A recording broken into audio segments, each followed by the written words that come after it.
هو نموذج لطائرة مسيرة تعمل بالأنظمة الذكية المحمولة من ضمن مختلف النماذج التي يصنعها محليا باحثو ومهندسو مركز البحث في التكنولوجيا الصناعية. المرحلة الأولى تتم فيها دراسة التصاميم الأولية للفكرة أو المشروع. المرحلة الثانية يوضع فيها التصميم النهائي للمشروع الطائرة بنظام معلوماتي، قبل المرحلة الثالثة التي يدخل فيها التصميم حيز التنفيذ، حيث تصنع النموذج الميكانيكي النهائي للطائرة، حيث نحن متواجدون الآن.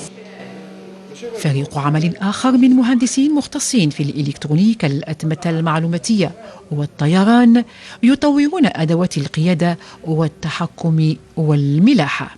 بالموازاة مع ورشة الهياكل الميكانيكية، يقوم مختبر الإلكترونيك هنا بإدخال مختلف الإعدادات الخاصة بالأنظمة المحمولة وكذا لوحة الدارات المطبوعة واختبارها في منصات الاختبار.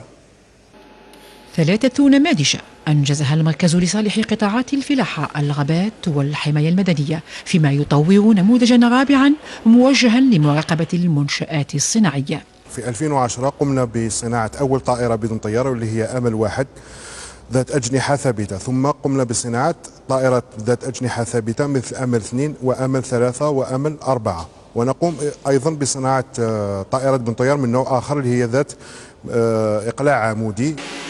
أرضية علمية تكنولوجية وكفاءات جزائرية من شأنها المساهمة في الاستراتيجية الصناعية والتنموية للبلاد.